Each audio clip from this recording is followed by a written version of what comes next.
బోధ విషయంలో మనం చూడగలిగితే బైబిలే పట్టుకుంటున్నారు, బైబిల్లో లేని బోధ చేస్తున్నారు.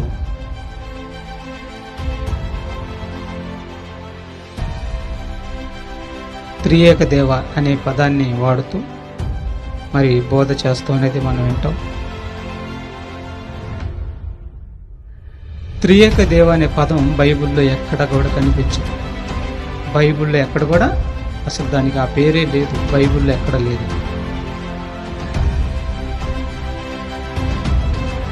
ఆదికాండం మొదలుకొని ప్రకటన గ్రంథం వరకు ఎవరు కూడా ఒక రెఫరెన్స్ కూడా చూపించలేరు. మరి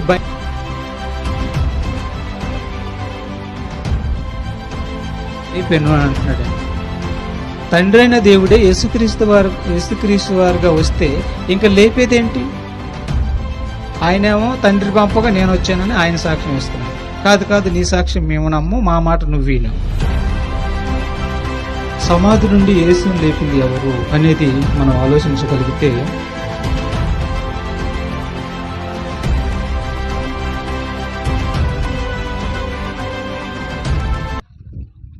మరి దేవుడు మనకు అనుగ్రహించిన మరి సమయాన్ని బట్టి కొద్ది నిమిషాలు వాక్యాన్ని మనం పరిశీలిద్దాం. సమాధి నుండి యేసును లేపింది ఎవరు? ఆయన పేరేంటి? తండ్రి ఆయనకి ఏమవుతాడు? దేవుడు ఆయన పేరేంటి? యేసు ఆయనకి ఏమవుతాడు అనేది మనం బైబిల్ నుంచి పరిశీలిద్దాం. సమాధి నుండి యేసును లేపింది ఎవరు అనేటటువంటి దేవుడి మాటల్ని మనం బైబిల్ నుంచి పరిశీలిద్దాం. ప్రియమైన దేవుడి బిడ్డలారా, ఈనాడు బోధ విషయంలో మనం చూడగలిగితే అనేకులు బైబిల్లో లేనటువంటిది మానవ కల్పించినటువంటి బోధలు ఎక్కువగా జరుగుతూ అనేది మనం చూస్తున్నాం. యేసుక్రీస్తు వారు కూడా చెప్పటం అనేది జరిగింది. ఏమనంటే, అనేకులైనటువంటి అబద్ధ బోధకులు లోకంలోనికి ప్రవేశిస్తారు, వారి క్రియలను బట్టి మీరు వారిని గ్రహించెదరు అంటున్నాడు. అనేకులైనటువంటి అబద్ధ బోధకులు ఈ లోకంలోనికి ప్రవేశిస్తారంట. ఒకరు కాదంట, ఇద్దరు కాదంట, అనేకులు అన్నాడు. మరి వారు ఎలా ఉంటారనేది మనం ఆలోచించగలిగితే, వారు చెప్పే బోధను బట్టి, ఆ బోధ బైబిల్లో లేకపోతే వారు అబద్ధికులు. దీన్ని బట్టి మనం గుర్తించవచ్చు. కానీ అట్టి బోధన గుర్తించాలంటే ముందు మనకు తెలియవలసింది ఏంటంటే బైబిలు క్షుణ్ణంగా మనం పరిశీలించాలి, క్షుణ్ణంగా మనం నేర్చుకోవాలి. దృష్టి అంతా కూడా బైబిల్ మీద, వాక్యం మీద కేంద్రీకృతమై ఉంటేనే తప్ప నిజమేంటి అబద్ధమేంటి అనేది మనకి అర్థమవుతుంది. నీళ్లు యాసిడ్ ఒకటేలాగా ఉంటాయి.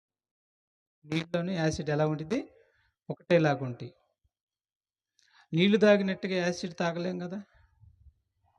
రూపం చూస్తుంటే ఒకే రకంగా ఉంటాయి, కానీ నీళ్లు నీళ్ళే, యాసిడ్ యాసిడే. అందుకని బోధ విషయంలో మనం చూడగలిగితే బైబిలే పట్టుకుంటున్నారు, బైబిల్లో లేని బోధ చేస్తున్నారు. దీన్ని మనం గ్రహించాలంటే వాక్యం మనకి చాలా లోతైన విషయాలు మనం తెలిస్తే తప్ప అబద్ధ బోధన మనం పట్టుకోగలం.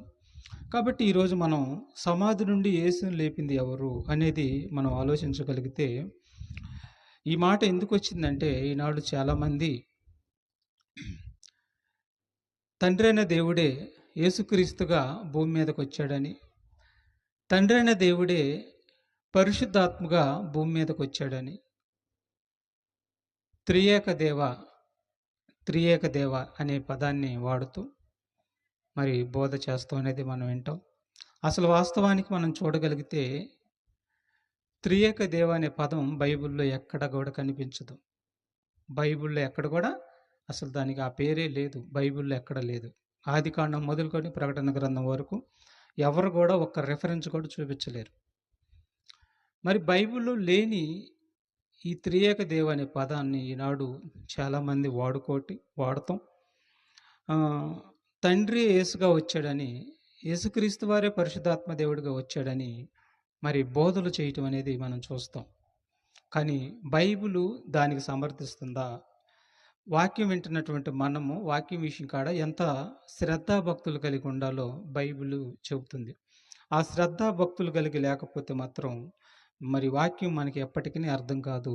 అర్థం కాకుండానే కన్ను మూస్తాం. అర్థం కాకుండా కన్ను మూసినందుకు వచ్చేటటువంటి నష్టం ఏంటంటే ఆత్మ నష్టం. ఆత్మకు భంగం కలిగిద్ది. ఆత్మ నిత్యనాశనానికి వెళ్ళిపోద్ది. కాబట్టి సమాధిలో నుండి తండ్రే యేసుగా వస్తే ఇంక లేపేదేంటి? అర్థమవుతుందా? తండ్రి అయిన దేవుడే యేసుగా వచ్చి తన ప్రాణం పెట్టాడు. ఇక ఆయనే తిరిగి లెగుస్తాడు. ఇక ఆయన లేపాల్సిన అవసరత లేదు. కానీ బైబిల్లో మనం చూడగలిగితే తండ్రి అయిన దేవుడు యేసుక్రీస్తు వారిని పంపించినట్టుగా ఉంది. యేసుక్రీస్తు వారు పంపించినటువంటి ఆ కుమారుడు భూమి మీద తండ్రి చిత్తాన్ని నెరవేర్చి అనేకమైనటువంటి పాపుల కోసం తన ప్రాణం పెట్టి చనిపోయి సమాధి చేయబడి మూడో దినాన తిరిగి లేపబడ్డాడు. తిరిగి లేపబడ్డాడు అంటే ఆయన లేపిన వారు ఉన్నారు. ఆయన తనంతట తానే తిరిగి లేవలేదు. తండ్రి అనే దేవుడే యేసుగా వస్తే ఆయన అంతటగా ఆయనే తిరిగి లేవాలి. అంతేగా వాస్తవం, అంతే కదా? ఆయన అంతటగా ఆయనే తిరిగి లెగవాలి. ఫర్ ఎగ్జాంపుల్ మనం సైకిల్ మీద వెళ్తూ ఉంటాం. వెళ్తున్నప్పుడు మనం సైకిల్ మీద మరి పడ్డాం అనుకోండి.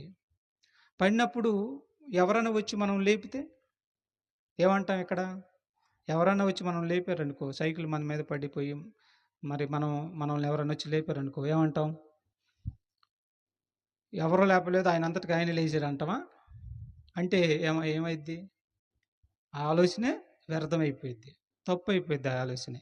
అలాగే యేసుక్రీస్తు వారి విషయంలో కూడా ఎవరు లేపలేదు, తండ్రి యేసుగా వచ్చాడు, మరి ఆయనే లేపాడు అని అంటున్నారు. ఇది బైబిల్ ఆమోదిస్తుందా అనేది మనం చాలా చక్కగా బైబిల్ నుంచి పరిశీలిద్దాం. యాకోబు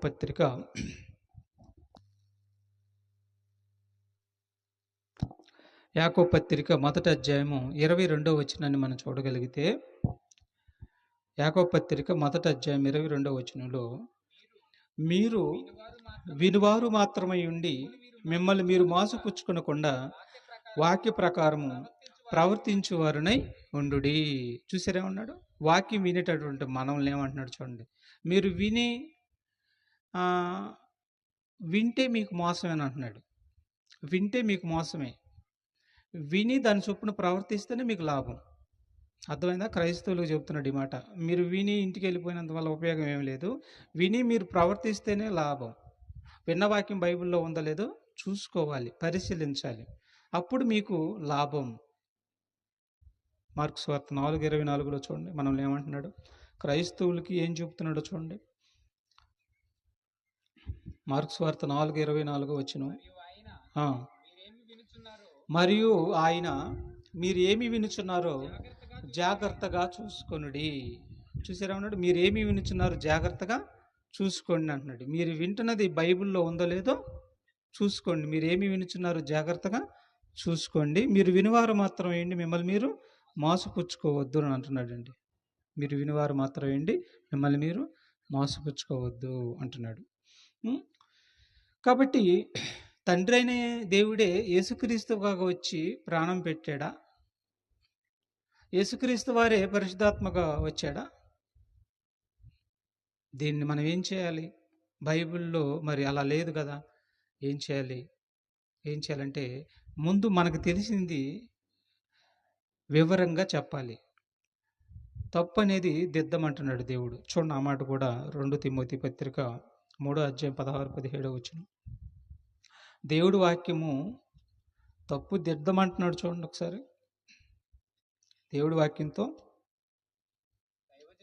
దైవజనుడు సన్నద్ధుడై ప్రతి సత్కార్యమునకు పూర్ణముగా సిద్ధపడి ఉండునట్లు దైవావేశం వలన కలిగిన ప్రతి లేఖనము ఉపదేశించుటకును, ఉపదేశించుటకు మాత్రమే కాదు, తప్పు చేస్తే అబద్ధ బోధ చేస్తే ఎవరినైనా ఖండించుటకును, ఆ, తప్పు దోవన పోతుంటే వాక్య ప్రకారం తప్పు దోవన తీసుకొని వెళ్తుంటే తప్పు దిద్దుటకును, నీతి అందు శిక్ష చేయుటకును ప్రయోజనకరమై ఉన్నది. నీవెవడవి నాకు చెప్తానికి అని అంటారు. నీవెవడవు నాకు చెబుతున్నావు ఆ మాట అన్నప్పుడు దేవుడిని అంటున్నారు వాళ్ళు ఆ మాట. తప్పుదారిని పోతూ ఇది తప్పు అని మనం చెబుతున్నప్పుడు నీవెవడవి అంటున్నప్పుడు దేవుణ్ణి నీ ఎవడవి అని అంటున్నారు. కాబట్టి అధికమైన శిక్షకు పాత్రులు అవుతున్నారు. అలా అనకుండా ఇది చెప్తున్నది ఎంతవరకు వాస్తవం అనేది ఆలోచించాలి తప్ప మరి అలాగ మాట్లాడకూడదండి. కాబట్టి ఇప్పుడు మనం యెషయా గ్రంథంలో 53 అధ్యాయం 9వ వచనంలో మనం చూడగలిగితే యేసుక్రీస్తు వారి గురించి ముందుగానే చెప్పబడినటువంటి ప్రవచనం, యేసుక్రీస్తు వారి గురించి ముందుగానే చెప్పబడుతున్నటువంటి ప్రవచనాన్ని మనం చూడగలిగితే యెషయా గ్రంథం 53 అధ్యాయము 9వ వచనం. అతడు మరణమైనప్పుడు భక్తిహీనులతో అతనికి సమాధి నియమించబడెను. చూసారా, ధనవంతుని యొద్ద అతడు ఉంచబడెను. నిశ్చయముగా అతడు అన్యాయం ఏమీ చేయలేదు, అతని నోట ఏ కపటమునో లేదు. చూసారా, అతని నోట ఏ కపటమునో లేదు. కానీ ఆయన అన్యాయం చేయబడ్డాడు, అన్యాయం చేశారు. ఆయన్ని అన్యాయంగా సిలువ వేసి చంపేసేసారు. సిలువ వేసి చంపేసినప్పుడు ఆయన భక్తిహీనులతో సమాధి చేయబడ్డాడు, సమాధి చేయబడ్డాడు.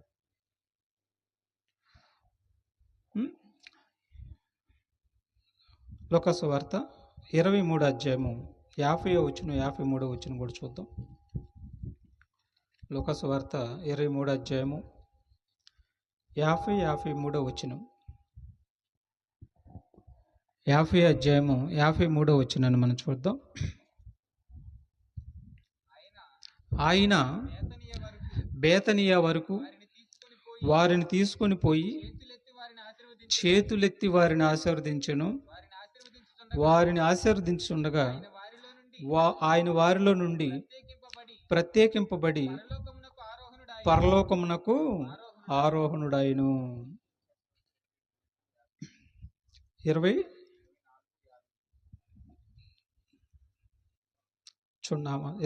చూడండి ఒకసారి. 24 50 చదివా? 23 చదవమ్మా. 23 50 53 వచ్చిన వరకు. అరిమతియా అను యూదుల పట్టణపు సభ్యుడైన యేసోపు అని ఒకడుండెను. అతడు సజ్జనుడును నీతిమంతుడై ఉండి వారి ఆలోచనలకును వారు చేసిన పనికిని సమ్మతింపక దేవుని రాజ్యము కొరకు కనిపెట్టుచుండువాడు. అతడు పిలాతు వద్దకు వెళ్ళి యేసు దేహము తనకిమ్మని అడుక్కొని దానిని క్రిందకు దించి సన్నపు నార బట్టతో చుట్టి తొలిసిన రాతి సమాధిలో ఉంచెను. అందులో ఎవడను అంతకు ముందు ఎప్పుడును ఉంచబడలేదు. చూసారా, లేఖనంలో చెప్పబడిన ప్రకారం మరి తొలిసినటువంటి రాతి సమాధిలో ఆయన ఉంచబడ్డాడు. మరి క్రొత్త సమాధిలో ఆయన ఉంచబడ్డాడు. భక్తిహీనులతో ఆయన సమాధి చేయబడ్డాడు అని మరి బైబిల్లో ఉన్నటువంటి లేఖనము నెరవేర్పు అనేది మనకి ఇక్కడ కనబడుతుందండి. యోహాను సువార్త కూడా చూద్దాం. యోహాను సువార్త 19 అధ్యాయము 38 నుంచి చూడగలిగితే 38 నుంచి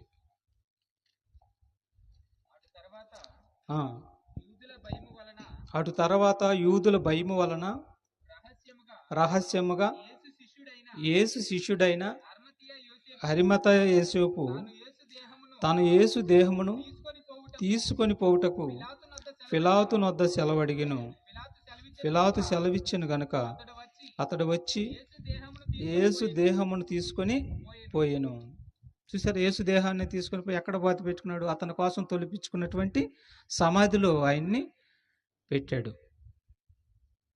సమాధిలో ఆయన్ని పెట్టాడు. ప్రేమేంద్రుడి బిడ్డలారా, కాబట్టి లేఖనముల్లో చెప్పబడినటువంటి ఆ యొక్క వచనం అనేది ఇక్కడ కొత్త నిబంధనకు వచ్చేసరికి ఆయన చనిపోయిన తర్వాత భక్తిహీనులతో సమాధి చేయబడను అనేది నెరవేర్పు అనేది మనకు జరిగింది. అయితే మత్తయి సువార్త 27 అధ్యాయంలో 60వ వచనం కూడా 60 నుంచి 66 వరకు కూడా మనం చూడగలిగితే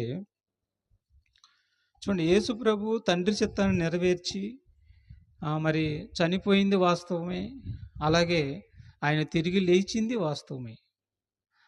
భూమి మీదకి వచ్చి తండ్రి చిత్తాన్ని నెరవేర్చి తండ్రి పంపగా భూమి మీదకి వస్తాడు. యెషయా గ్రంథం 48:16లో ప్రభువు యెహోవాయు ఆయన ఆత్మయు నన్ను పంపెను అని రాయబడింది. ఎందుకు పంపాడంటే ప్రతి మనిషి పాపం కోసం వారి పాపం నుండి ఆయన విమోచించటానికి యేసుని లోకరక్షకుడుగా తండ్రి అనే దేవుడు భూమి మీదకు పంపించాడు.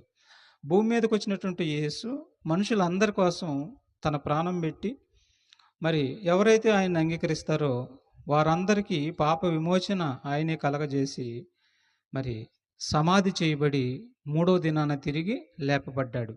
ఇప్పుడు లేపబడ్డాడు అనే మాట మనం విన్నాం. లేపింది ఎవరు అనేది మనకి ఇప్పుడు తెలియాలి. ఇప్పుడు లేఖనాల ప్రకారం మరి తండ్రి చిత్తాన్ని నెరవేర్చాడు, సమాధి చేయబడ్డాడు. అరిమత్తా యేసోబు యొక్క సమాధిలో అతను మరి పెట్టబడ్డాడు. తర్వాత ఇంకేం జరిగిందో చూడండి. మత్తయి సువార్త 27:60 నుంచి మనం చూడగలిగితే 66 వరకు. మరునాడు అనగా సిద్ధపరుచు దినమునకు మరుసటి దినమున ప్రధాన యాజకులను పరిసయ్యులను పిలాతు నొద్దకు కూడి వచ్చి, అయ్యా ఆ వంచకుడు ఏమండి, ఎవరు అడుగుతున్నారండి? యూదులు అంటున్నారు ఈ మాట. ఏ ప్రజల దగ్గరికి అయితే వచ్చాడో, ఏ యూదుల దగ్గరికి అయితే వచ్చాడో, ఏ స్వజనుల దగ్గరికి అయితే వచ్చాడో ఆ స్వజనులు యేసుని ఏమంటున్నారు చూడండి. అయ్యా ఆ వంచకుడు సజీవుడై బ్రతికి భూమి మీద బ్రతికున్నప్పుడు 3 దినములైన తర్వాత నేను లేచిదనని చెప్పినది మాకు జ్ఞాపకం ఉన్నది. కాబట్టి 3వ దినము వరకు సమాధి భద్రము చేయ ఆజ్ఞాపించు. వాని శిష్యులు వచ్చి వానిని ఎత్తుకొని పోయి ఆయన మృతుల్లో నుండి లేచినని ప్రజలతో చెప్పుదురేమో. చూసారా, ఆయన శిష్యులు వచ్చి ఆయన ఎత్తుకొని పోయి మృతుల్లో నుండి లేచినని ప్రజలతో చెప్పుదురేమో. అంటే మీరు సమాధిని కానీ భద్రం చేయకపోతే సమాధి లోపలికి వెళ్ళి ఆ సమాధి లోపల ఉన్నటువంటి యేసు దేహాన్ని శిష్యులు వచ్చి తీసుకొని వెళ్ళిపోయి మరి అక్కడ బూడిపేసి ఆయన లేచాడు, తిరిగి అక్కడికి వెళ్ళిపోయాడు అని తన శిష్యులు ప్రకటన చేస్తారేమో. చనిపోయిన వారు తిరిగి లేకటం అనేది అసంభవం కదా అని చెప్పి ఎంత దుర్మార్గంగా మాట్లాడుతున్నారు చూడండి యూదులు. అప్పుడేమని జరిగిందో చూడండి. అందుకు పిలాతు, కావలి వారు ఉన్నారు కదా, మీరు వెళ్ళి మీ చేతనైనంత మట్టుకు సమాధిని భద్రం చేయమని వారితో చెప్పెను. వారు వెళ్ళి కావలి వారిని కూడా ఉంచుకొని రాతికి ముద్ర వేసి సమాధిని భద్రం చేసిరి. చూసారా, రాతికి ఏం చేశారు? ముద్ర వేశారు. సమాధిని ఏం చేశారు? కాపలా, బంట్రౌతులు కాపలా ఉండారు సమాధికి. ఎందుకు సమాధి కాపలా ఉండారు? యేసుక్రీస్తు ముందుగానే చెప్పాడు, నేను చనిపోయి తిరిగి లేపబడతాను అని చెప్పాడు. 3వ దినాన తిరిగి లేపబడతాను అని ముందుగానే ఆయన చెప్పడం అనేది జరిగింది. ఆయన చెప్పిన ప్రకారం ఆయన తిరిగి లెగుస్తాడేమో. ఒకవేళ ఆయన లేకపోయినా తన శిష్యులు వచ్చి సమాధిలోకి వెళ్ళి ఆ శవాన్ని తీసుకుని వెళ్ళి ఎక్కడో బోడ్చిపెట్టేసి ఆయన తిరిగి లేచాడని ప్రకటన చేస్తారేమో. ఎంత కుట్ర చేస్తున్నారు చూడండి, ఎంత కుట్ర చేస్తున్నారు చూడండి. యేసు మీద అప్పటి నుంచి ఇప్పటి వరకు కూడా కుట్రండి. ఈ వంచుకులు అందరూ కూడా సర్దుకుంటారండి నరకానికి. కుట్ర అప్పటి నుంచి ఇప్పటి వరకు కూడా కుట్రండి ఆయన మీద.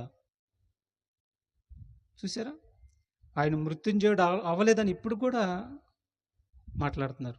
ఆయన చనిపోలేదంట సిలువలో, ఆయన చనిపోయి 3వ దినాన్ని తిరిగి లేవలేదంట. చూసారా, వంచికులు క్రీస్తు సిలువకు శత్రులుగా మారిపోయారు ఈనాడు ఎక్కువగా ప్రపంచంలో. కానీ సత్యం ఎప్పటికైనా నిజం, సత్యమే నెగ్గిద్ది, అబద్ధం ఎప్పటికైనా సరే నెక్కుదండి. లోకసువార్త 24 చూడండి.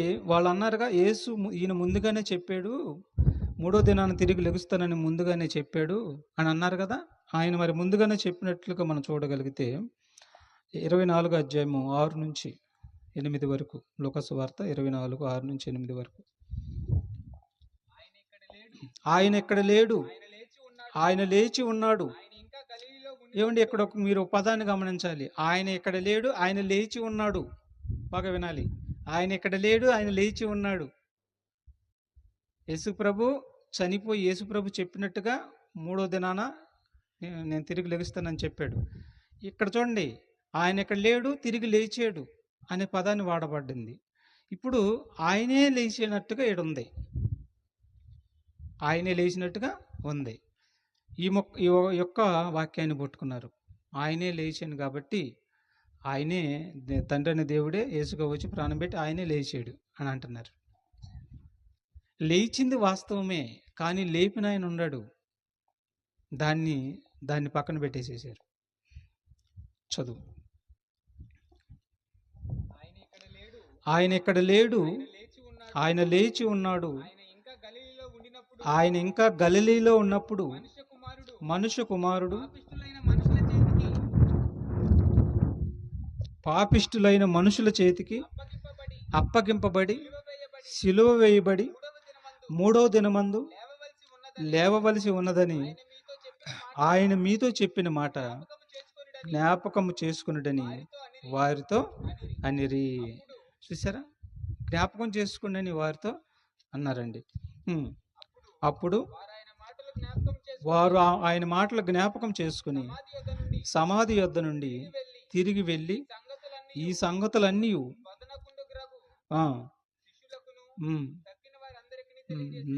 అందరికీ తెలియజేశారండి. కాబట్టి ఆయన లెగవలసి ఉన్నదని యేసు ముందుగానే చెప్పాడు. కానీ మరి శిష్యులు కానీ ఇంకా కొంతమంది ఆయన వెంబడి తిరుగుతున్నవారా కానీ దానిని గ్రహించలేదండి. మగ్దలేని మరీ వెళ్ళింది ముందు సమాధి వద్దకు. ఆ దేవదూతలు చెప్తారు, ఆయన బ్రతికున్నప్పుడు చనిపోయి 3వ దినాన తిరిగి లెగవలసి ఉందని మీతో చెప్పాడు కదా, ఆయన లేచాడు, గలిలయకి వెళ్ళాడు అని చెప్పంగలే వెళ్ళి మిగతా వారికి వెళ్ళి చెప్పండి అని చెప్పినప్పుడు మరి మగ్దలేని మరియ కూడా వెళ్ళి చెప్పిద్దండి. కాబట్టి యోహాను సువార్త 2వ అధ్యాయము 19-20 వచనం కూడా చూద్దాం. యోహాను సువార్త 2వ అధ్యాయము 19-20 వచనాన్ని కూడా మనం చూడగలిగితే, యేసు ఈ దేవాలయమును పడగొట్టుడి, 3వ దినములలో దాన్ని లేపుదునని వారితో చెప్పాను. చూసారు, దీన్ని కూడా అపార్థం చేసుకున్నారు. ఈ దేవాలయాన్ని పడగొట్టండి, 3 దినాల్లో దాన్ని తిరిగి లేపుతానని అన్నాడు. యూదులేమో కట్టబడిన దేవాలయం యెరూషలేములో కట్టబడిన దేవాలయం పడగొట్టమంటున్నాడని వాళ్ళు అపార్థం చేసుకున్నారు. ఈనాడు చాలామంది కూడా యేసుక్రీస్తు ఈ దేవాలయాన్ని పడగొట్టనని అన్నాడు కదా, పడగొడితే ఆయనే తిరిగి లెగుస్తాడని చెప్పాడు కదా, కాబట్టి తండ్రి అనే దేవుడు యేసుగా వచ్చి తన ప్రాణం పెట్టి ఆయనే తిరిగి లేచాడు అంటున్నారు. లెగుస్తాను అన్నాడు, కానీ లేపే ఆయన ఉన్నాడు, లేపే ఆయన ఉన్నాడు. ఆయన లేపితేనే ఈయన లేచింది ఉంది. లేఖనాలు ఉన్నాయి, ఇవన్నీ మనకి చూద్దాం. కాబట్టి ఇంకో మాట కూడా చూద్దాం. 1 కొరింథీ పత్రిక 15:4 వచనం కూడా చూడండి. 1 కొరింథీ పత్రిక 15 అధ్యాయము 4 వచనంలో ఆయన ముందుగానే చెప్పబడిన ప్రకారం ఆయన లేచాడు అని పౌలు గారు కూడా సాక్ష్యం ఇస్తున్నాడు. చూడండి, లేఖనముల ప్రకారం. ఏమండి, మీరు ఒక మాట గుర్తుపెట్టుకోవాలి, ఇక్కడ లేఖనము అన్నాడు, లేఖనముల ప్రకారము 3వ దినమున లేపబడిన. ఇక్కడ లేఖనముల ప్రకారం అన్నాడుగా. ఒక అతను అంటాడు, లేఖనముల ప్రకారం యేసు చనిపోయి తిరిగి 3వ దినాన లేపబడినని ఉంది కదా. యేసు లేఖనముల ప్రకారం లేఖనాల్లో ఎక్కడ ఉంది చనిపోయి తిరిగి లెగుస్తాడని? లేఖనాల్లో ఎక్కడ ఉందని అడుగుతున్నాడు, ప్రశ్నిస్తున్నాడు. అప్పుడు ఏం చెబుతారు మీరు? చెప్పండి. లేఖనాల ప్రకారం చనిపోయి తిరిగి లేస్తాడు అని లేఖనాల్లో ఉందని చెప్పాడు కదా, మరి లేదని అంటున్నాడు. లేఖనాల్లో లేదు, ఒక రెఫరెన్స్ కూడా చూపించానని అంటున్నాడు ఒక అతను. ఇప్పుడు ఏం చూపిస్తారు లేఖనాల ప్రకారం? ఏ లేఖనాన్ని చూపిస్తారు? పాత నిబంధనలో చూపిస్తారా? పాత నిబంధనలో రాయబడి ఉంది, ఆయన చనిపోతాడని రాయబడి ఉంది, సమాధి చేయబడతాడని రాయబడి ఉంది. యేసు గుర్తుపెట్టుకోవాలి. లేఖనములు అంటే పాత నిబంధనే లేఖనాలు కాదు. గుర్తుపెట్టుకోవాలి ఇది. పాత నిబంధనే లేఖనాలు కాదు. క్రొత్త నిబంధనలో ప్రొఫెసీ. యేసు ప్రభు ముందుగానే చెప్పింది ఏదైనా సరే ప్రవచనం. ముందుగానే చెప్పింది ఏదైనా కానీ ప్రవచన ఆధారం. లేఖనాల్లో ఆయన గురించి రాయబడింది ముందుగానే యేసు వచ్చి చెప్పాడు. నేను చనిపోతాడు ఆయన అని లేఖనాల్లో చెప్పబడి ఉంది. వచ్చి చెప్పాడు, నేను చనిపోతాను. యేసుప్రభు ముందుగానే చెప్పాడు, లేఖనాల ప్రకారం చనిపోతాను అని చెప్పాడు. నన్ను సమాధి చేస్తారని చెప్పాడు. నేను తిరిగి 3వ దినాన్ని లెగుస్తానని కూడా చెప్పాడు. క్రొత్త నిబంధనలో యేసుప్రభు చెప్పాడు, అలాగే తిరిగి లేచి నిరూపించాడు. లేఖనముల ప్రకారము చదువు. 3వ దినమున లేపబడెను ఆయన. చూడండి, ఆయన లేపబడెను. లేఖనముల ప్రకారము చనిపోయి 3వ దినమున లేపబడెను. ఇక్కడ లేపబడెను అనే పదం వాడాడు. చూడండి, జాగ్రత్తగా వినాలి. అపోస్తలుడైన పౌలు గారు పరిశుద్ధాత్మ ప్రేరణతో లేపబడెను, లేచెను అనే దానికి లేపబడెను అనే దానికి తేడా ఉంది. లెగవలసి ఉన్నది, నేను లెగుస్తానని చెప్పాడు యేసుక్రీస్తు వారు. నేను లెగుస్తాను అని చెప్పాడు. కానీ నన్ను లేపేది తండ్రి. తండ్రి నన్ను లేపుతాడు కాబట్టి నేను లెగుస్తాను. అదే అర్థం. అర్థమైందా? తండ్రి నన్ను పంపించాడు, ఆయన చిత్తాన్ని నెరవేర్చాను. శిలువలో మరణించాలని చెప్పాడు. శిలువలో మరణించిన తర్వాత నన్ను సమాధి చేస్తారు. సమాధి చేసిన తర్వాత మరణ వేదనల నుంచి నన్ను తిరిగి తండ్రి లేపగలిగిన సమర్థుడు. అందుకే మరి మీకోసం నా ప్రాణం పెట్టాను. ఆ ప్రాణం నాకు ఇవ్వగలిగినటువంటి శక్తి సామర్థ్యం నా దేవుడికి ఉంది. కాబట్టి మరి యేసు ప్రభువుని లేపింది లేపబడును అనే పదం ఈడ వాడబడిందండి. కాబట్టి యేసు ప్రభు చనిపోయి తిరిగి లేచిన తర్వాత 3వ దినాన లేపబడెను అన్నాడండి. లేపింది ఎవరు? కీర్తన గ్రంథం 16 అధ్యాయం 10వ వచనం చూడండి. ప్రొఫెసీ మళ్ళీ ఒకటి ప్రవచనం చూద్దాం. ఇక్కడ దావీదు గారు ఆయన యొక్క మృతుల పునరుద్ధానం గురించి ప్రొఫెసీ ఒకటి ఉంది. దాని గురించి కూడా మనం చూద్దాం. ఎందుకనగా నీవు నా ఆత్మను పాతాళంలో విడిచిపెట్టవు. నీ పరిశుద్ధుని ఎవరితో అంటున్నాడు? నీవు నా ఆత్మను పాతాళంలో విడిచిపెట్టవు. నీ పరిశుద్ధుని అంటే యేసుప్రభు. దేవుని పరిశుద్ధుడు ఎవరు? యేసుప్రభు. యేసుప్రభుని కుళ్ళు పట్టనీయవు అంటున్నాడు దావీదు గారు. యేసుప్రభునంట తండ్రి అనే దేవుడు అంట కుళ్ళు పట్టనీయడంట. అంటే తండ్రి ప్రమేయం ఉంటుంది ఇక్కడ. గుర్తుపెట్టుకోవాలి మీరు. తండ్రి ప్రమేయం లేనిదే యేసుప్రభు లెగవలేదు, తనంతా తాను లెగవలేదు. అర్థమైందా? నీ పరిశుద్ధుని కుళ్ళు పట్టనీయవు అన్నాడండి. అపోస్తుల కార్యాలు అదే మాట 2:31 కూడా చూడండి. అపోస్తుల కార్యాలు 2వ అధ్యాయం 31వ వచనం.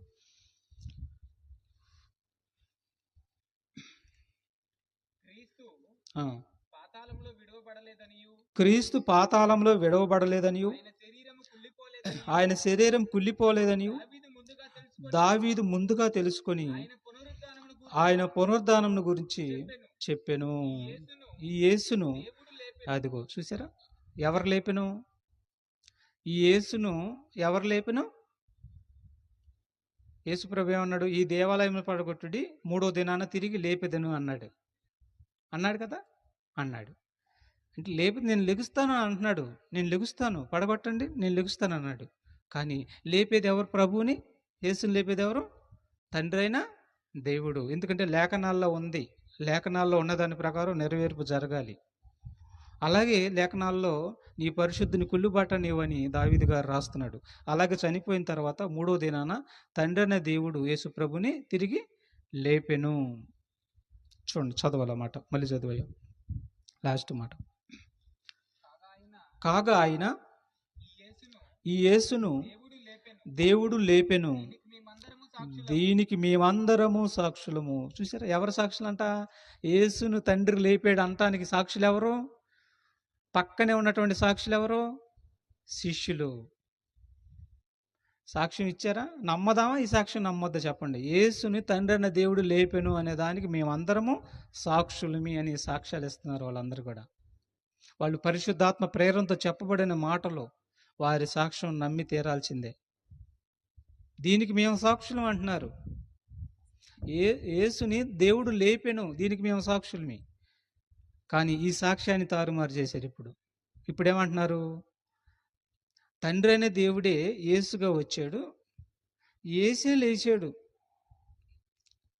యేసే లేచాడు, లేపినని రాయించారు. రాసే వాళ్ళతో పొరపాటు అంటున్నారండి. ఎంత వక్రీకరిస్తున్నారు చూడండి ఉన్న మాటని. చూసారా? వక్రీకరిస్తున్నారు. శిక్ష తప్పదు అంటున్నాడు దేవుడు, వక్రీకరించకూడదండి బైబిల్ని. అపోస్తుల కార్యాలు 2వ అధ్యాయము 23వ వచనం 24వ వచనం కూడా చూద్దాం. చూడండి, జాగ్రత్తగా వినాలి.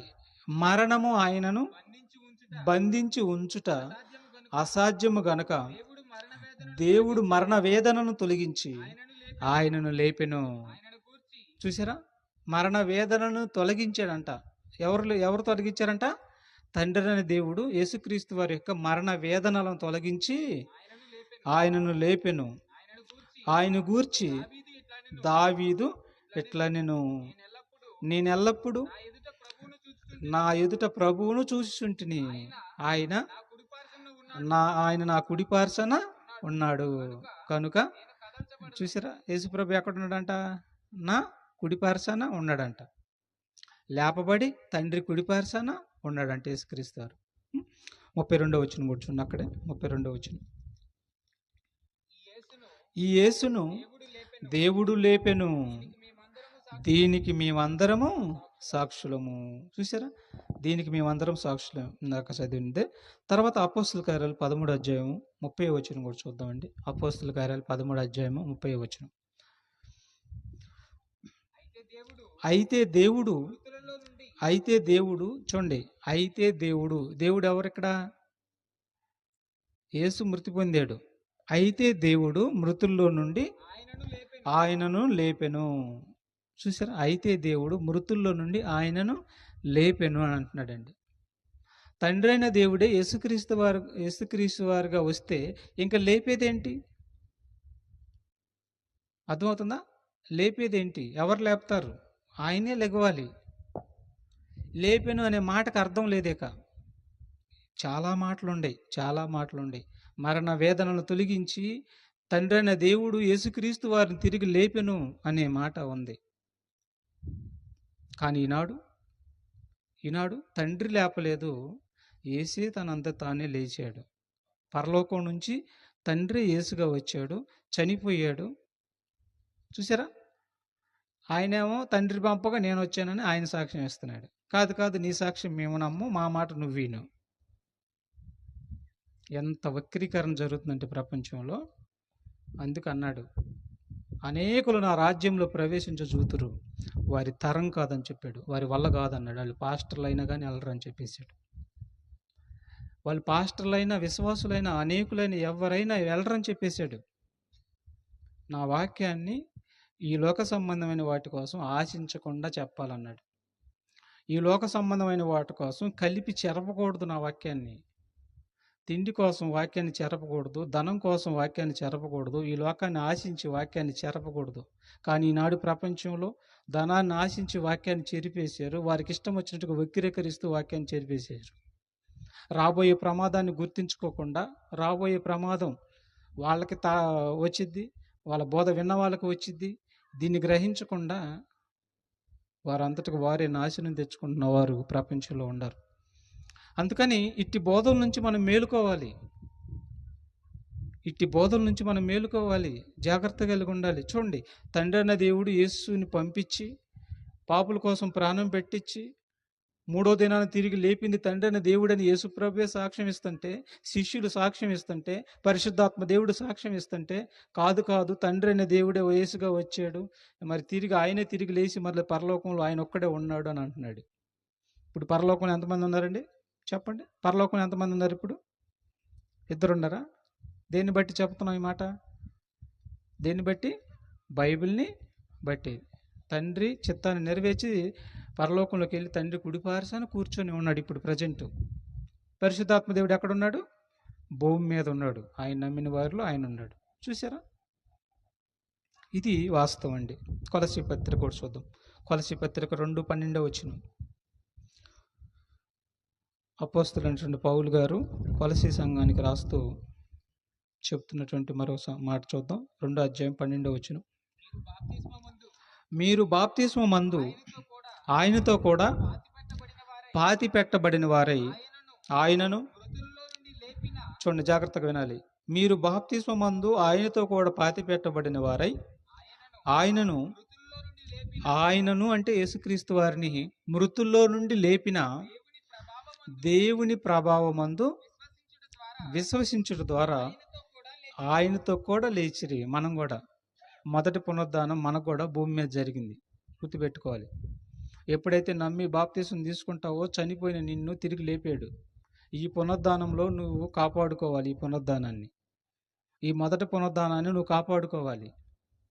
మరలా నువ్వు వెనకకు తిరిగేవనుకో, దేవుడిచ్చిన ఈ పునరుద్ధానం నువ్వు చేతులారా నాశనం చేసుకున్నావు. ఇక 2వ పునరుద్ధానంలో నీకు అసలు అవకాశం లేదు. లగవు నువ్వు, ఇక నరకం తథ్యం. అందుకని మొదటి పునరుద్ధానం అంటే ఏంటో నేను చెప్తాను మీకు. కాబట్టి యేసుని ఎవరైతే విశ్వసిస్తారో వారందరూ కూడా ఆయనతో కూడా తిరిగి లేపబడ్డారంట. కానీ ఆయన లేపింది ఎవరు? యేసుని లేపింది ఎవరు? యేసుని లేపింది ఎవరు? తండ్రి అయినా దేవుడు అంటున్నాడండి.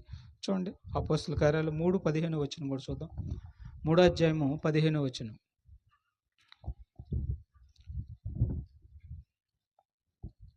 అపోస్తల కార్యాలు 3వ అధ్యాయం 15వ వచనం కూడా మనం చూద్దాం. మీరు జీవాధిపతిని చంపితిరి కానీ దేవుడు ఆయనను మృతుల్లో నుండి లేపెను, అందుకు మేము సాక్షులము. ఎవరండి సాక్షులు? శిష్యులు. మీరు జీవాధిపతిని చంపితిరి. యూదులండి చంపింది, మరణానికి అప్పగించింది యూదులండి. మీరు చంపితిరి. చంపితే దేవుడు ఏం చేశాడు చూడండి. దేవుడు ఏం చేశాడు చూడండి, చదవండి. దేవుడు ఆయనను, మీరు చంపారు, ఆయన వదులుకోలేదు. మీరు చంపారు, ఆయన వదులుకోలేదు. ఆయన మృతుల్లో నుండి ఆయనను లేపెను. సజీవమైన మాటలు, ముత్యముల కంటే విలువైన మాటలు. ఈ మాటలు నమ్మితే పరలోకం వెళ్తాం. అర్థమైందా? యేసుని లేపింది దేవుడని నమ్మండి. మీరు యేసుని లేపింది దేవుడని నమ్మాలి మనం. అపోస్తల కార్యాలు 4:10 వచనం కూడా చూద్దాం. అపోస్తల కార్యాలు 4:10 వచనం. మీరందరూ ఇశ్రాయేలు ప్రజలందరూ తెలుసుకొనవలసినదేమనగా, మీరు సిలువ వేసినట్టు మృతుల్లో నుండి దేవుడు లేపినట్టు నజరేయుడైన యేసుక్రీస్తు నామమునే వీడు స్వస్థత పొంది మీ ఎదుట నిలుచుచున్నాడు. ఏమన్నాడండి? మీరు సిలువ వేసినట్టు మృతుల్లో నుండి దేవుడు లేపినట్టు నజరేయుడైనటువంటి యేసుక్రీస్తు నామమున అంటున్నాడండి. అంటే మీరు సిలువ వేసి చంపారు. చంపినటువంటి యేసుని ఎవరు లేపారు? దేవుడు లేపాడు. యేసే తండ్రి అయితే లేపాడనే పదం ఎక్కడి నుంచి వచ్చింది ఆలోచించండి మీరు. ఒకటి కాదు, చాలా ఉన్నాయి.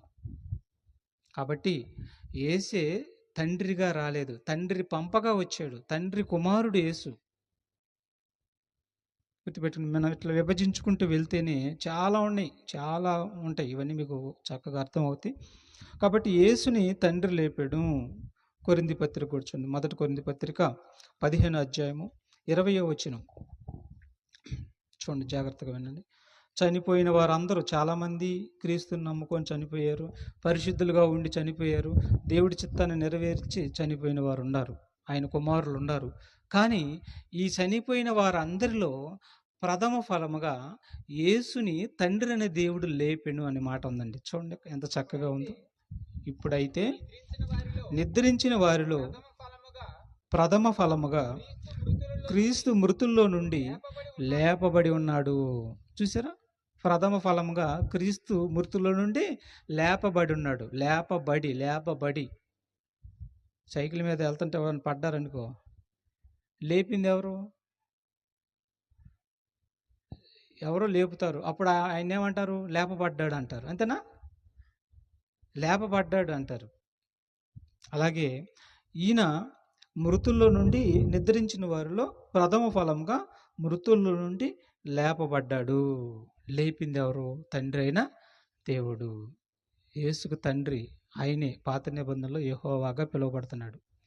క్రొత్త నిబంధనకు వచ్చేసరికి తండ్రిగా యేసుప్రభువే పరిచయం చేస్తున్నాడు. ఆయన మనకు తండ్రి అని యేసుప్రభువే పరిచయం చేస్తున్నాడు. కాబట్టి ఆ తండ్రి కుమారుణ్ణి లేపెను. అలాగే ఎవరైతే ఆయన యందు విశ్వాసం ఉంచి క్రీస్తు వలె బ్రతుకుతారో వారిని కూడా తండ్రి అయిన దేవుడు యేసు రెండో రాకడలో వచ్చినప్పుడు వాళ్ళందరిని కూడా క్రీస్తుని లేపినట్టు లేపుతాడండి. యేసుక్రీస్తు రెండో రాకడలో వచ్చినప్పుడు మనమందరం కూడా ఆయన నమ్మిన వారం కూడా తిరిగి లేపబడతాం.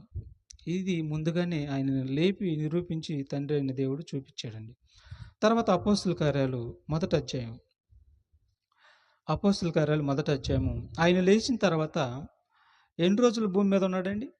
ఎన్ని రోజులు భూమి మీద ఉన్నాడు యేసుప్రభు లేచిన తర్వాత? యేసుప్రభు తిరిగి లేచిన తర్వాత ఎన్ని రోజులు భూమి మీద ఉన్నాడు? 40 రోజులు ఉన్నాడండి. చూడండి ఒకసారి.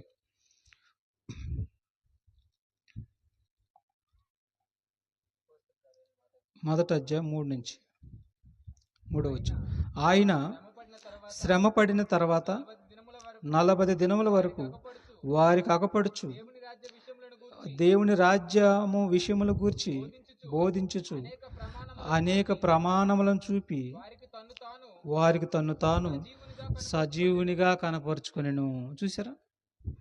లేపాడు, తండ్రి అయిన దేవుడు లేపాడు. లేపిన తర్వాత ఎన్ని రోజులు ఉన్నాడు భూమి మీద?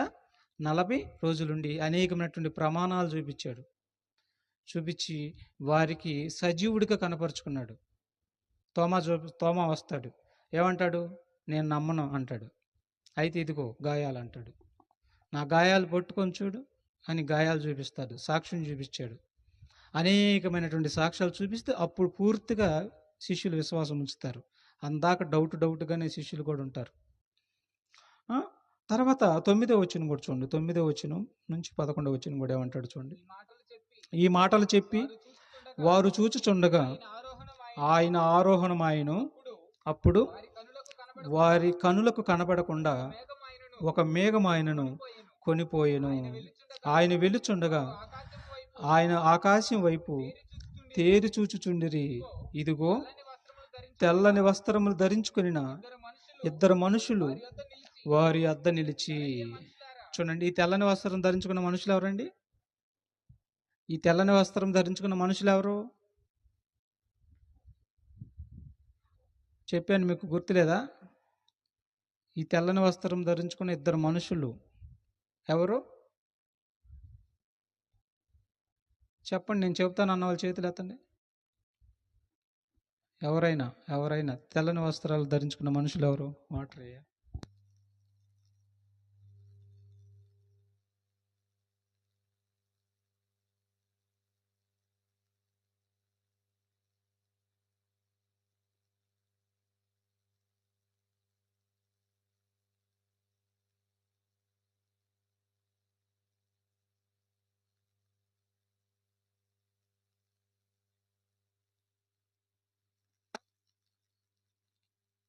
మనుషులు ఎవరు?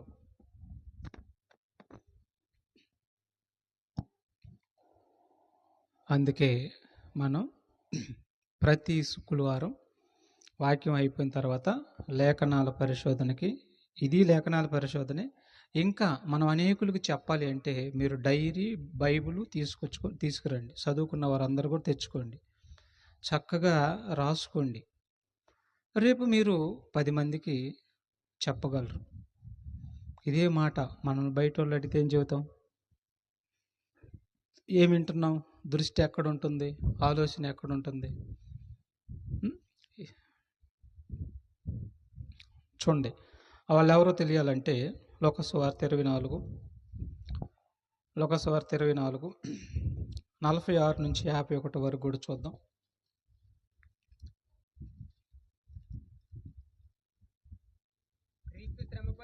క్రీస్తు శ్రమపడి 3వ దినమున మృతుల్లో నుండి లేచినని యెరూషలేము మొదలుకొని సమస్త జనములలో ఆయన పేరట మారు మనసును పాప క్షమాపణయు ప్రకటింపబడుననియు రాయబడి ఉన్నది. ఈ సంగతులకు మీరే సాక్షులు. ఇదిగో నా తండ్రి వాగ్దానం చేసినది ఏమండి, ఈ సంగతులకు మీరే సాక్షులని యేసుప్రభు వారు చెబుతున్నాడు. నేను చనిపోయాను, తిరిగి లేచాను, ఆ, ఆ, మృతుల పునరుద్ధానం ప్రకటించండి అని రాయబడి ఉంది. ఆ, నన్ను గురించిన సంగతులన్నీ మీరు విన్నారు, చూశారు కల్లారా. చనిపోయిన నన్ను తండ్రి అయిన దేవుడు తిరిగి లేపాడు. ఈ మృతుల పునరుద్ధానం గురించి మీరు ప్రపంచం అంతా ప్రకటన చేయండి అని రాయబడి ఉంది. దీని అందటికి మీరే సాక్షులని శిష్యులకు చెప్పాడండి, ఏకాంతంగా తీసుకుని వెళ్ళి. అప్పుడు ఏం జరిగిందో చూడండి. ఇదిగో నా తండ్రి వాగ్దానం చేసినది మీ మీదకు పంపుచున్నాను, మీరు పైనుండి శక్తి పొందు వరకు పట్టణంలో నిలిచి ఉండుడని వారితో చెప్పాను. ఆయన బేతనియా వరకు వారిని తీసుకుని పోయి చేతులెత్తి వారిని ఆశీర్వదించెను. వారిని ఆశీర్వదించుండగా ఆయన వారిలో నుండి ప్రత్యేకింపబడి, చూడండి, ఆయన వారిలో నుండి ప్రత్యేకింపబడి అన్నాడండి. ప్రత్యేకింపబడి పరలోకమునకు ఆరోహణుడాయను. వారు ఆయనకు నమస్కారం చేసి మహా ఆనందంతో యెరూషలేమునకు తిరిగి వెళ్ళి ఎడతెగక దేవాలయంలో ఉండి దేవుని స్తోత్రము చేయుచుండిరి. ఏమండి, ఇందాక చెప్పాను కదా, ఇందాకేమన్నాను, ఆ ఇద్దరు మనుషులు ఎవరైనంటే సమాధుల్లో మగ్దలేని మరియ వెళ్ళినప్పుడు యేసు యొక్క కుడి పార్శ్వన ఒకరు, ఎడమ పార్శ్వన ఒకరు కూర్చొని ఉంటారు. పాదాల దగ్గర ఒకరు, తల దగ్గర ఒకరు కూర్చొని ఉంటారు. ఇద్దరు మనుషులు తెల్లని వస్త్రాలు ధరించుకుని కూర్చొని ఉంటారు అని రాయబడి ఉంది. ఈ ఇద్దరు మనుషులు ఎవరైనంటే దేవదూతలే. ఇక్కడ రాయబడింది కూడా దేవదూతలే. అర్థమైందా? ఈ తెల్లని వస్త్రాలు ధరించుకున్నటువంటి ఈ ఇద్దరు మనుషులు, మరి మగ్దలేని మరియతో చెప్పినటువంటి వారు ఇద్దరు మనుషులు. ఇప్పుడు ఇందాక అపోస్తల కార్యాలు 1వ అధ్యాయంలో 9-10 వచనాల్లో చెప్పబడినటువంటి ఆ ఇద్దరు మనుషులు ఎవరైనంటే వీరే దేవదూతలే. మీరు దీన్ని గ్రహించాలి. 2 చోట్ల ఉంటాయి తెల్లని వస్త్రాలు ధరించుకున్న వారని, 2 చోట్ల ఉంటాయి. కాబట్టి యేసు చనిపోయి తిరిగి లేచి పరలోకంలోకి ఏమైపోయాడు? ఆరోహణం అయిపోయాడు. రైట్, ఆరోహణం అయిపోయి పరలోకంలో ఎవరుండాలి? తండ్రి అయిన దేవుడే యేసుగా భూమి మీదకి వస్తే, ఇప్పుడు చనిపోయి తిరిగి లేచి మరి ఆరోహణం వెళ్ళిపోయాడు కదా. ఇప్పుడు పరలోకంలో ఎవరుండాలి చెప్పండి? తండ్రే యేసుగా వస్తే పరలోకంలో ఎవరుండాలి? ఇప్పుడు ఒకళ్ళు ఉండాలి, ఇద్దరు ఉండాలి? చెప్పాలి మీరు. ఒకళ్ళు ఉండాలి, ఇద్దరు ఉండాలా? ఒకళ్ళే ఉండాలిగా, ఒకళ్ళే ఉండాలి. రైట్. ఇప్పుడు చూద్దాం, ఇంకో మాట కూడా చూద్దాం. పేతురు పత్రిక, 1 పేతురు పత్రిక 3వ అధ్యాయము 22వ వచనాన్ని మనం చూడగలిగితే, పరలోకమునకు ఆరోహణమై వెళ్ళిపోయాడండి యేసుప్రభు. వెళ్ళిపోయి తండ్రి ఆయనకి అయితే పరలోకంలో ఆయన ఒక్కడే ఉండాలి. కానీ పరలోకానికి వెళ్ళిపోయిన తర్వాత ఈయన ఎక్కడున్నాడు చూడండి మీరే. కళ్ళకు కట్టించినట్టుగా కనపడుతుంది బైబిల్లో, చదువు. ఆయన పరలోకమునకు వెళ్ళి దూతల మీదను అధికారుల మీదను శక్తుల మీదను అధికారం పొందిన వాడై దేవుని కుడిపార్శ్వన ఉన్నాడు. ఏమంది బైబిల్? దేవుని కుడిపార్శ్వన పరలోకమునకు ఆరోహణమై వెళ్ళి దేవుడి కుడిపార్శ్వన ఉన్నాడు. చూడు, ఆదాం అన్న ఉన్నాడు, అన్న పక్కన ఎవరున్నారు? కుడిపార్శ్వన ఎలియాజర్ అని ఉన్నాడు. అంటే ఇద్దరున్నారు కదా, ఉన్నారు లేదా? ఇద్దరున్నారు కదా. ఇప్పుడు అది కాదు అంటున్నారు, ఇద్దరు లేరు. యెహోవాయే యేసుగా వచ్చాడు, మళ్ళీ వెళ్ళి అక్కడ యెహోవాగా మారి అక్కడే ఉన్నాడు అంటున్నారు. చూసారా? కాబట్టి మనం బైబిల్ని క్షుణ్ణంగా పరిశీలించాలి. కాబట్టి ఇక్కడ మనం తండ్రి అయిన దేవుడు యేసుక్రీస్తు వారిని లేపాడు సమాధుల నుంచి. 3వ దినాన్ని తిరిగి లేపింది ఎవరు? యేసుక్రీస్తు వారు. లేపి ఎక్కడ కూర్చోబెట్టుకున్నాడు? తండ్రి కుడిపార్శ్వన, ఆయన కుడిపార్శ్వన కూర్చోబెట్టుకున్నాడు. ఎందుకంటే దావీదు గారు చెప్తాడు కదా, నీ పరిశుద్ధుని నువ్వు కుళ్ళు పట్టనీవు అని చెప్పాడు కదా. అలాగే చెప్పిన ప్రకారం మరి ఆయన కుళ్ళు పట్టనీయలేదు. 3వ దినాన తిరిగి లేపి ఆయన కుడిపార్శ్వన కూర్చున్నాడు. అంటాడు కదా, ఇంకో మాట అంటాడు, ఏమంటాడు? నీ శత్రువులు నీ పాదపీఠముగా ఉండు వరకు నీవు నా కుడిపార్శ్వమున కూర్చుండుమని తండ్రి కుమారుతో చెప్పాడు. ప్రభు, నా ప్రభుతో, ప్రభు అంటే తండ్రి అనే దేవుడు, నా ప్రభు అంటే యేసుక్రీస్తు వారుతో చెప్పాడు. యేసు రెండో రాకడ వరకు తండ్రి అనే దేవుడు పక్కనే కుమారుడు కూర్చుంటాడండి. శత్రువులు ఎవరైతే ఆయనకు నమ్మరో, ఎవరైతే సువార్తకు అవిధేయులు అవుతారో, నమ్మి కూడా అవిధేయులు అవుతారో, వీరందరూ దేవుడికి శత్రువులుగా మారిపోతారు. వీళ్ళు పాదపీఠానికి కిందకి వెళ్ళిపోతారు, అంటే నరకానికి వెళ్ళిపోతారు.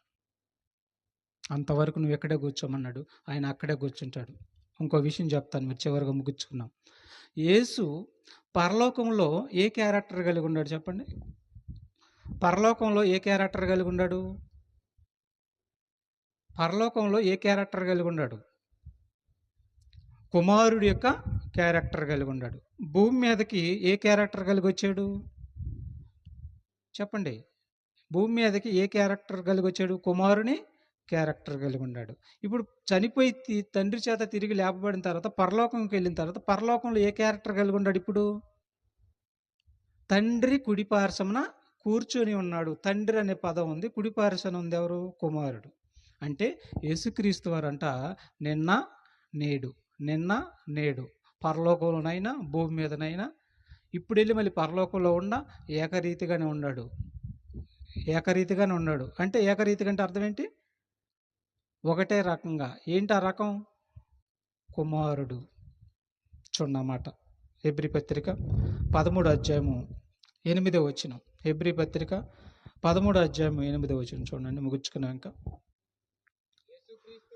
యేసుక్రీస్తు నిన్న నేడు ఒక్కటే రీతిగా ఉన్నాడు. ఎలా ఉన్నాడు? ఏ రీతిగా ఉన్నాడు? యేసుక్రీస్తు నిన్న అంటే తండ్రి వద్ద, నేడు అంటే భూమి మీదకి వచ్చిన తర్వాత, ఇప్పుడు కూడా పరలోకంలో ఉన్నప్పుడు ఉన్నాడు. ఆయన నిన్న నేడు ఏకరీతిగానే ఉన్నాడు, కుమారుడిగానే ఉన్నాడు. ఆయన తండ్రిగా రాలేదు, గుర్తుపెట్టుకోవాలి. తండ్రిగా అయినా రాలేదు. యేసుక్రీస్తు నిన్న నేడు ఏకరీతిగానే ఉన్నాడు. ఒకవేళ తండ్రిగా వచ్చాడు అని ఎవరైనా అంటే యేసుక్రీస్తు మాట అబద్ధమైద్ది. పరలోకంలో ఉన్న తండ్రి యేసుగా వచ్చాడు అని అంటే యేసుక్రీస్తు ఒక బలమైన మాట చెప్తాడు. ఇప్పుడు ఆ మాట అబద్ధమైద్ది. చూడండి, ఆ మాట చెప్పుకొని మనం ప్రార్థన చేసుకున్నాం. యోహాను సువార్త 8:16 వచనం. యోహాను సువార్త 8:16 వచనం. జాగ్రత్తగా ఉండాలి మీరు. నేను ఒక్కడనై ఉండక అన్నాడండి. ఏమన్నాడు? నేను ఒక్కడనై ఉండక నేనును నన్ను పంపిన తండ్రి కూడా ఉన్నాము గనక. చూసారు ఏమన్నాడు? నేను ఒక్కడనై ఉండక. మరేమంటున్నారు? త్రియేక దేవ, ముగ్గురు ఒకటే. యేసుక్రీస్తు వారు ఏమంటున్నాడు? నేను ఒక్కడనై ఉండక.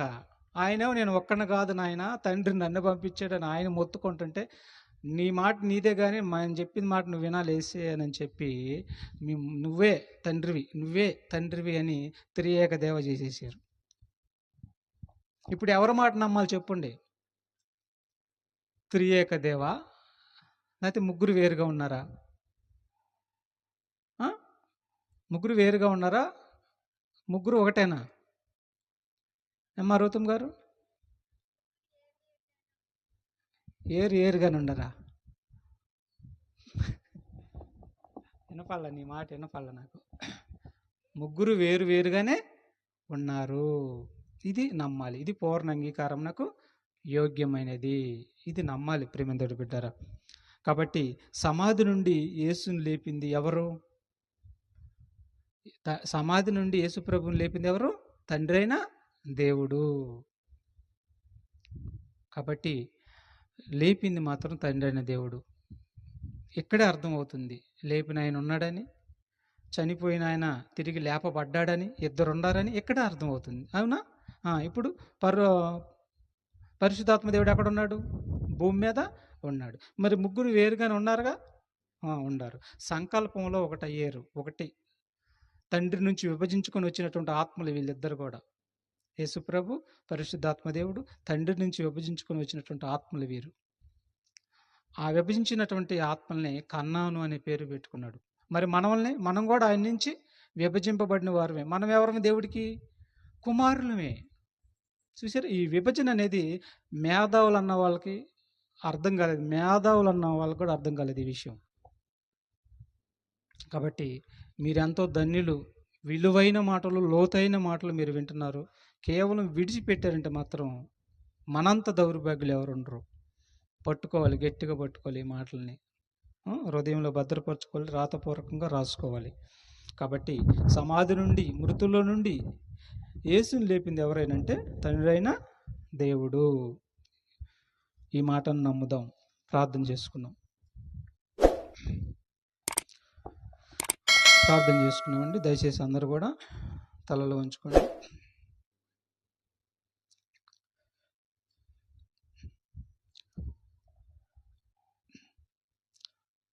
చేరాజ్ అన్న గారు వచ్చి ప్రార్థన చేస్తారు.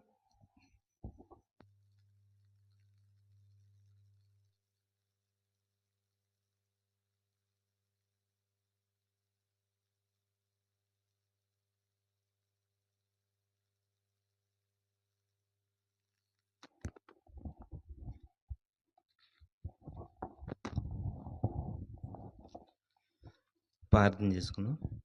పరిశుద్ధుడా, పరిశుద్ధుడా, పరలోకపున తండ్రి, జీవము కలిగిన దేవా, ప్రేమ కలిగిన దేవా, నీకే వందనాలు తండ్రి, నీకే స్తోత్రాలు తండ్రి.